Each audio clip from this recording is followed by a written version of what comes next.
ketika anak-anak ini tidak dilindungi, terutama jauh dari orang tua, apa jadinya anak bangsa ini sendiri.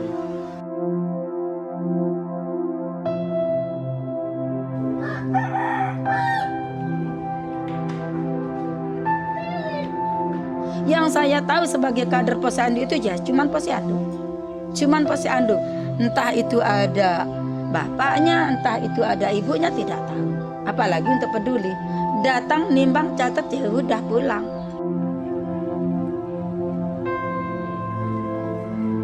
Waktu meninggalkan anak itu saya juga dulu meninggalkan anak. Masih kecil dulu itu. Saya dulu 3 tahun jadi TKW.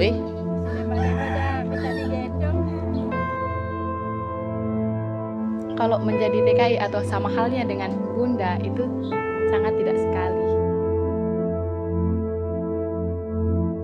Banyak anak-anak yang ditinggal pergi ke luar negeri oleh orang tuanya itu tidak bisa mengakses akta kelahiran.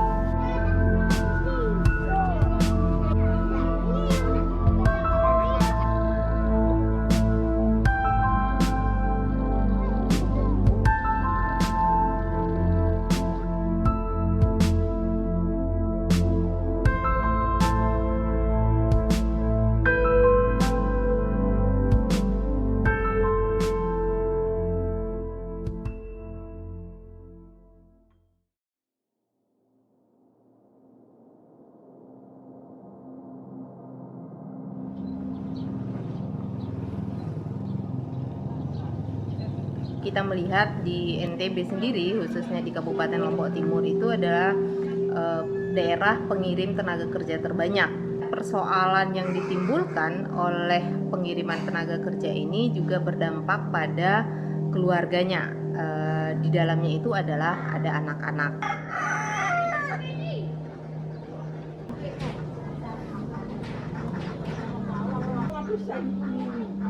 Kami melihat ada stigma-stigma yang diterima oleh anak-anak buruh migran, terutama anak-anak yang dibawa oleh orang tuanya ketika mereka bekerja ke luar negeri.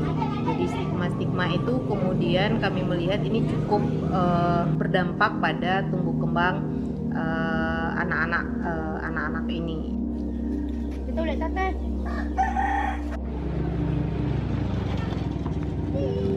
Saya waktu itu sempat menyangkal bahwa tidak ada eksklusi sosial. Kalau eksklusi sosial menurut Anda seperti itu. Nah, setelah lama berdiskusi, saya mulai menyadari bahwa ini bentuk eksklusi sosial yang ada di Selayar Laut.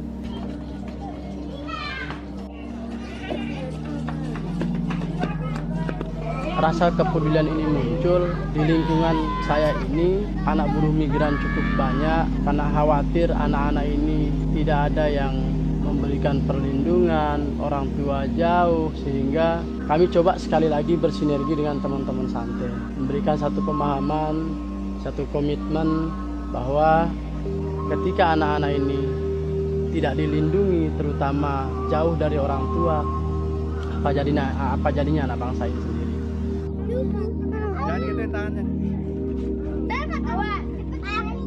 Jadi pada saat itu kami menemukan ada sekitar 743 anak buruh migran yang ada di 2 desa.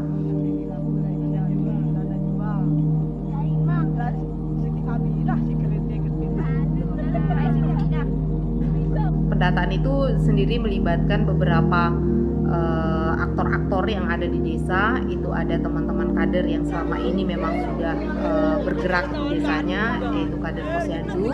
Kemudian ada kepala dusun, kemudian ada beberapa teman-teman muda.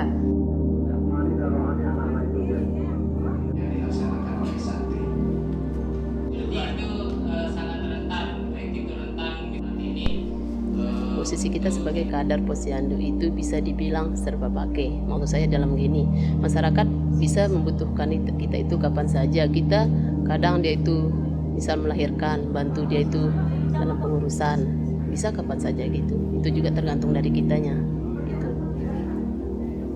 Kegiatan yang pernah kami lakukan sudah cukup banyak, mulai dari pelatihan dari multi stakeholder, parenting, masuk ke dinas-dinas, masuk ke dinas kayak Dukcapil, sosial, kantor BPJS, udah semua kami coba itu. Di sini kami di Kecamatan Wonosabar setiap hari Minggu sore kami mengadakan forum kelas, dinamakan Smart Class setiap Minggu sore. Di sana anak-anak bisa belajar mulai dari usia SD sampai yang SMA. Di sini lokasinya di Jorong Daya.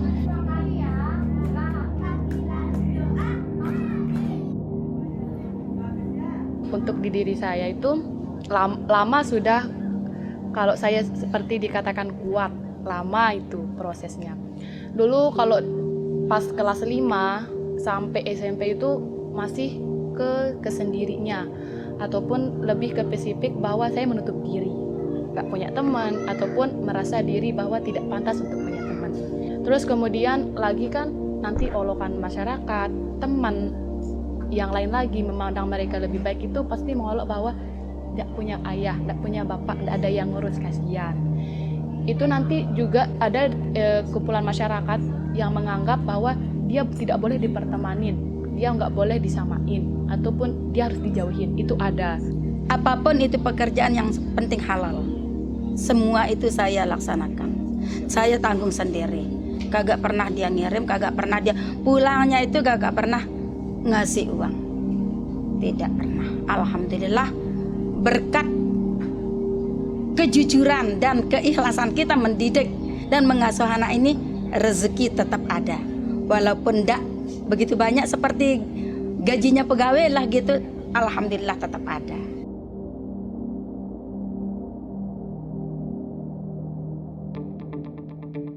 Adapun strategi yang kami gunakan di dalam pengembangan program ini yaitu penguatan kapasitas pada kader-kader yang ada di desa. Selain pada pengembangan kapasitas teman-teman kader, kami juga bersinergi dengan pemerintah, mulai dari pemerintah di tingkat dusun, desa, kecamatan, kabupaten, sampai pada tingkat provinsi.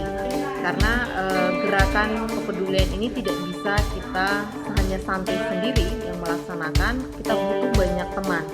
Sehingga gerakan kepedulian kita ini kemudian bisa dilakukan secara masif oleh beberapa stakeholder. Selain itu, kami juga mendorong bagaimana kemudian pemerintah desa punya kepedulian yang lebih terhadap keberadaan anak-anak buruh migran.